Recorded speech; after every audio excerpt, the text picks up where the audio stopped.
The cake sat in front of me with 30 candles burning. Mom stood up holding her drink. Her voice got really loud so everyone could hear. Sarah needs to sell her apartment building. Give all that money to Emma's new baby. Emma needs help more than Sarah needs that old building. My uncles started clapping their hands. Dad gave a big smile. Emma touched her belly and pretended to cry. I stayed quiet. I didn't yell or throw anything. I just picked up my phone. Then I read something out loud that made everyone stop eating. $3 million. That was sitting in my bank right now, and they wanted my buildings. I'm Sarah Mitchell. This story is about how I stopped letting them treat me badly. Sometimes staying quiet speaks louder than screaming. In my family, I was the first daughter, the one who had to be responsible, the one everyone said should be perfect. Getting good grades wasn't something nice. It was something I had to do. I went to school and worked 2 jobs. I studied when everyone else was sleeping. I ate cheap food and drank coffee to stay awake. Every dollar I saved felt like air I needed to breathe. Emma was different. She jumped from job to job. She stopped going to school, left before finishing. She stayed out late and felt sick in the mornings. But everyone always said it was okay. She was the special child, the favorite baby, the one who could do no wrong. Me? People only said nice things when I did something for them. Then they forgot about me when Emma needed attention. When I was 25, I bought my first small apartment. Mom told everyone it looked sad and empty. When I turned 30, I bought a whole building with many apartments. She said it was too much space for someone alone. Emma kept failing, but everyone called it success. Left school after 1 year and they said she was finding her path. Changed jobs 15 times and they clapped for her trying.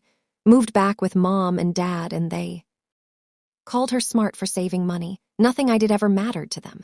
Emma always shined brighter in their eyes. Holiday dinners were the worst times. You're getting old, Sarah. Soon it will be too late for kids. Money can't hug you when you're lonely. Dad said that one.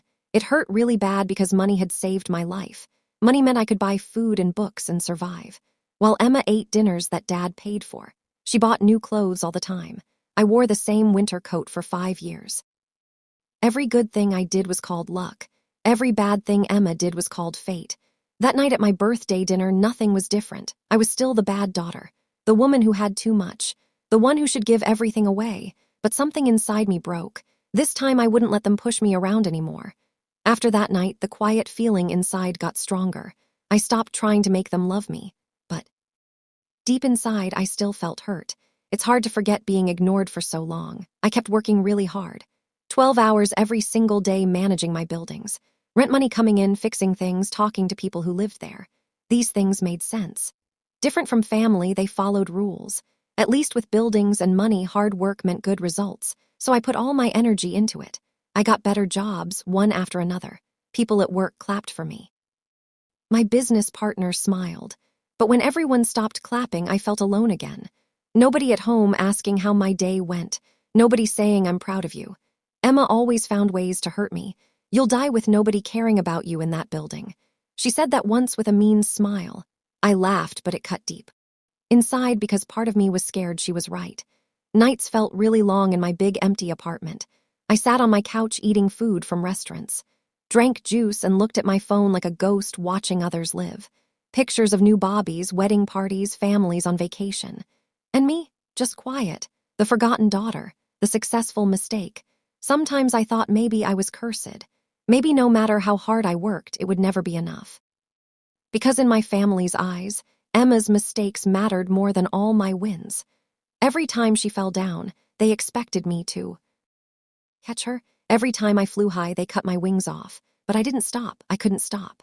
If I slowed down, the empty feeling ate me alive, so I kept building my life. Paycheck after paycheck, money after money. I studied how to make money grow. I bought more buildings, put my money in different places. My bank account grew into the millions, but in their eyes, I was worth 0. At family dinners, I was invisible. Everyone talked about Emma's baby coming, Emma's problems, Emma's bravery. I could have discovered a cure for being sick and they'd still ask if I had a boyfriend. One time Aunt Karen leaned close and whispered, "Don't you want to be normal?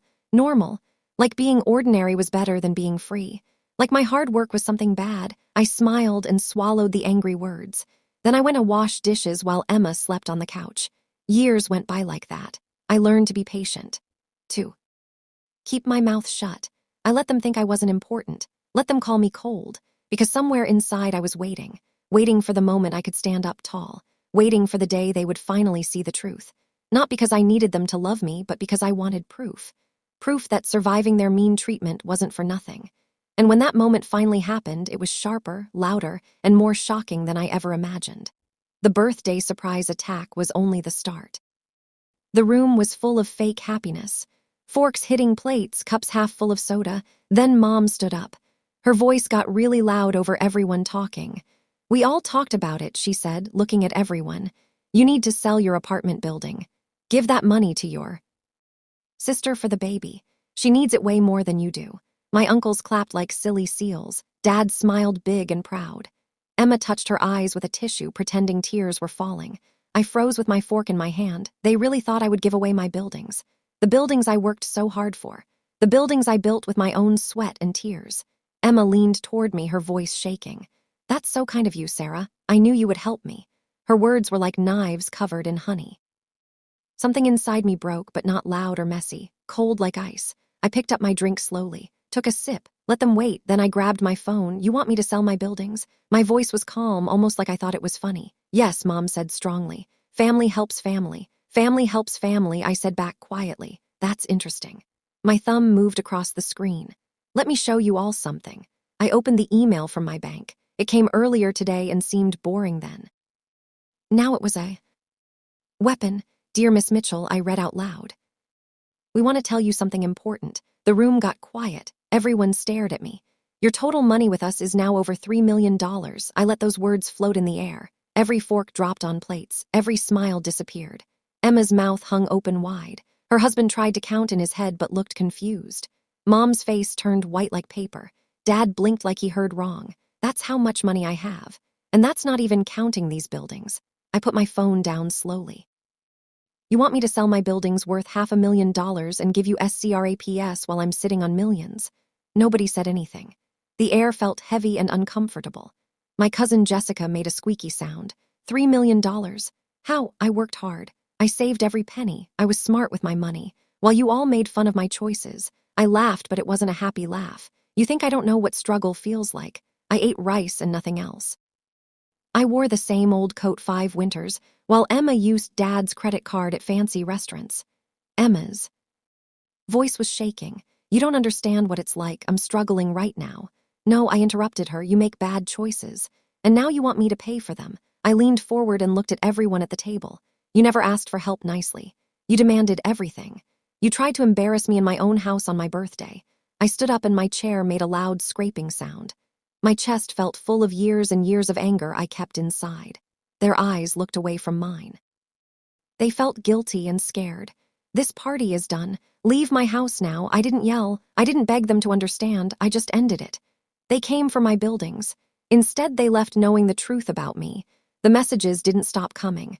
Buzz, buzz, buzz on my phone. One guilt trip after another trying to make me feel bad. Mom texted, "You made us look stupid in front of everyone. We only wanted to help." Dad texted, "You embarrassed this whole family. You should be ashamed." Emma texted, "I hope you choke on all that money and die alone." I looked at my phone screen and almost laughed. This was their way of showing love. My cousin Jessica sent messages about Uncle Pete being disappointed. My cousin Tyler called me selfish and mean. Aunt Karen said, "Pride comes before you fall down hard." I put the phone on the table. For the first time ever, being quiet felt like armor protecting me. But then came Emma's husband with a letter from a lawyer. It said they would take me to court for breaking promises I never made. I laughed out loud sitting in my office. My lawyer, Rebecca, almost fell over laughing when I showed her. "This paper is garbage," she said. "Empty threats from desperate, scared people." But it showed me how far they would go. Not just making me feel guilty, not just pushing me. Now they tried tricks with fake legal papers. I refused to be scared. The family group chat on my phone kept buzzing. I forgot to leave it. But my cousin Tyler's wife, Sophie, sent me a private message later. "Honestly, I think they're being really unfair to you. Not everyone thinks you're the bad guy." That one message felt like I could breathe again. At least someone saw what was really happening. Then Mom showed up at my front door. Her hair was messy. Her makeup was running down her face. Her voice was shaking. "Sarah, please listen. We can fix this mess. We'll apologize properly." "No," I stopped her from talking more. "I don't want a sorry that comes from panic. I don't want fake apologies. I wanted respect, Mom. And you chose Emma's fake tears over my 30 years of hard work. Her eyes filled with water again. You'll be sorry about this when you're old and alone with nobody. I stepped back from the door. No, I'm sorry I waited 30 years to say no to you. She walked away with her shoulders down, looking defeated. But my shoulders stayed. Straight and strong. That night I poured myself some juice. Read the bank email again. $3 million, my number, my life, my proof that I succeeded. The phone kept buzzing on the kitchen counter. More missed calls, more desperate begging messages. I let it ring and ring. For so many years I begged them for tiny scraps of love. Now they were begging me. The power switching sides felt crazy and exciting. I thought about all the birthdays they forgot. All the nights I stayed late working on my buildings while they slept. Building something nobody believed I could build. Every mean thing they said disguised as advice trying to help. Every reminder that Emma mattered more than me. It hit me hard. I'd already been alone this whole time anyway. But now at least I wasn't invisible anymore. I was impossible to ignore. And as I sat there drinking, I thought, maybe family isn't about blood in your veins. Maybe it's about the people who clap when you succeed. Not the people who cheer when someone asks you to fail and give up. They wanted my buildings. Instead, I gave them the truth. And that truth was worth more than any building could ever be. The next morning, my house was quiet and peaceful. No buzzing phone.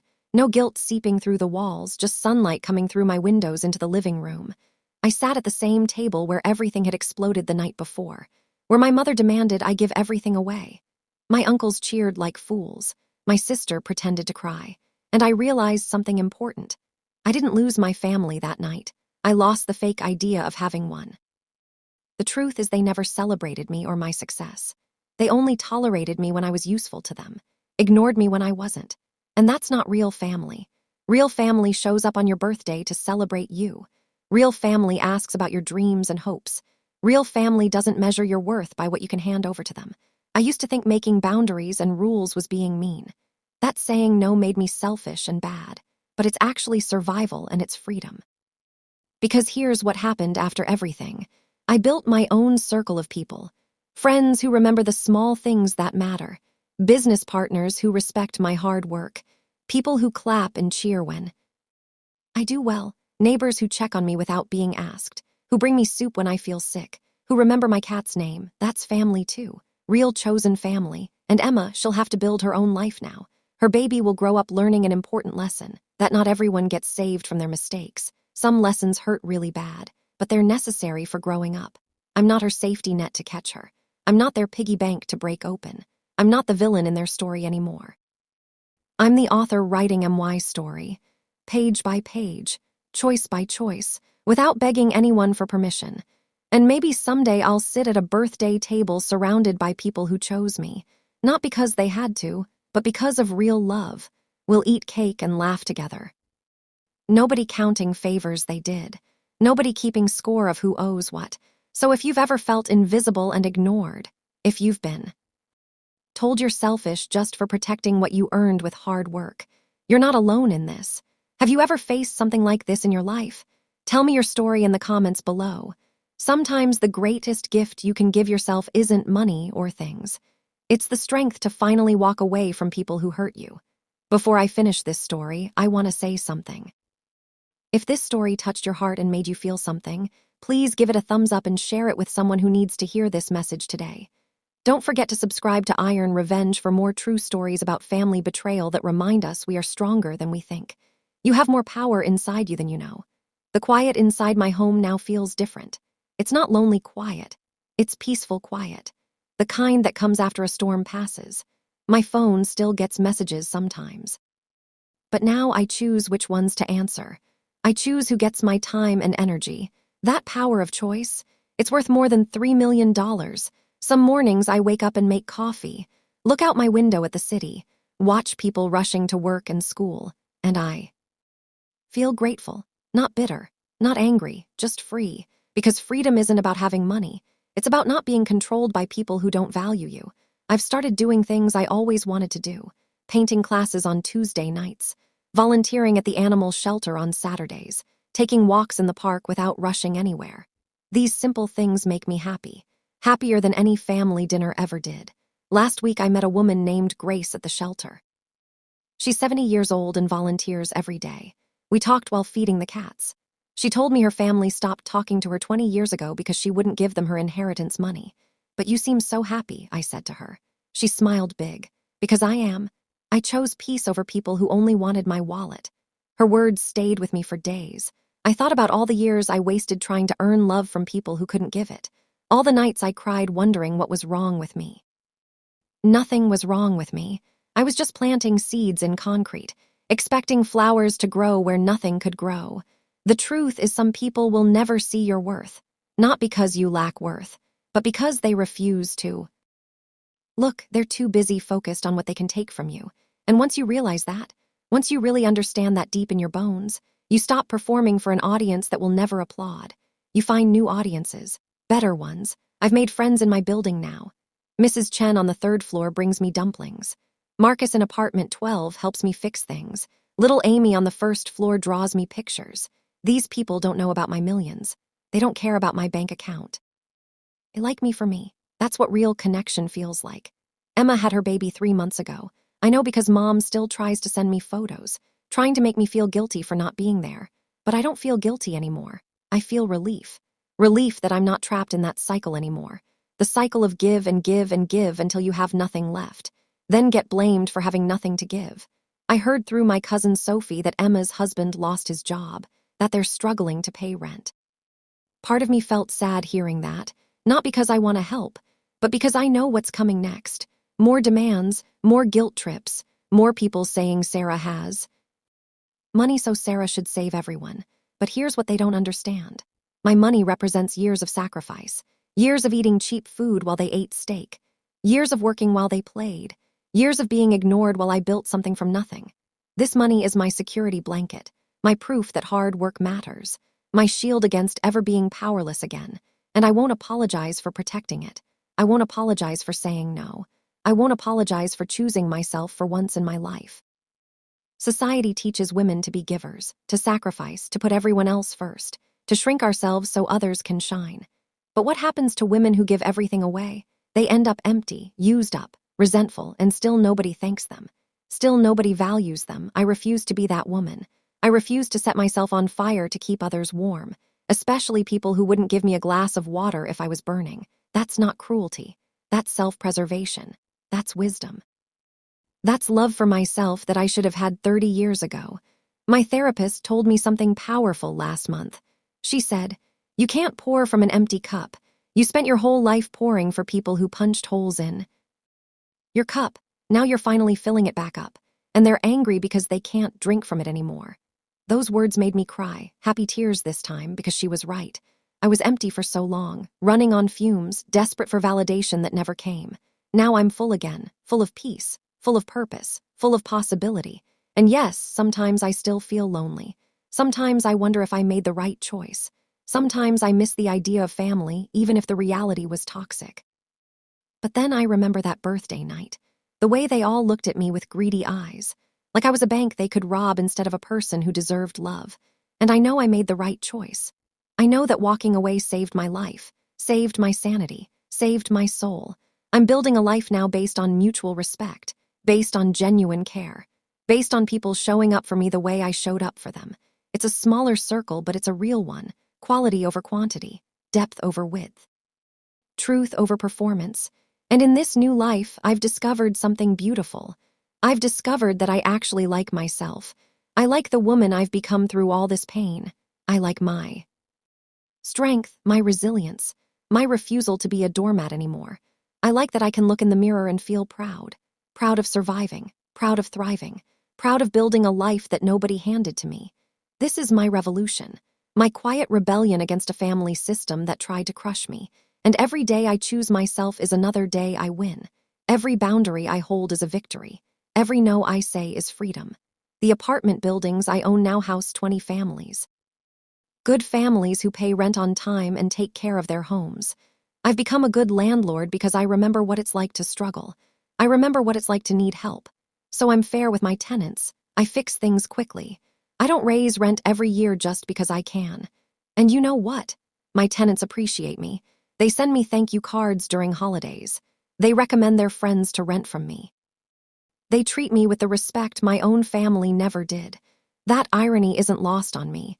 Strangers treat me better than my own blood, but maybe that's the lesson. Blood doesn't make family, behavior makes family, respect makes family, love makes family, and my blood relatives had none of those things for me, so now I'm free to build my own family, with people who actually deserve a place in my life. I think about writing a letter to my younger self sometimes, the girl who was 25 and desperate for approval, who worked herself to exhaustion trying to earn love. What would I tell her? I'd tell her she's enough exactly as she is. I'd tell her to stop waiting for people who will never show up. I'd tell her that one day she'll be sitting in a beautiful home she bought herself, drinking coffee in peace, finally understanding her worth. And that day will make all the pain worth it. That day is today. This moment right now, I made it. Against all odds, against all the people who wanted me to fail, I made it. And nobody can take that away from me. My success is mine. My peace is mine. My future is mine. So to anyone reading this or listening to this story, remember one thing. You don't owe anyone your suffering. You don't owe anyone your money. You don't owe anyone your life just because they share your DNA. You owe yourself love. You owe yourself protection. You owe yourself the chance to build a life worth living, even if that means walking away from everyone who told you you couldn't, even if that means standing alone for a while until you find your real tribe, even if that means being called selfish by people who only wanted to use you. Their opinion of you is not your reality.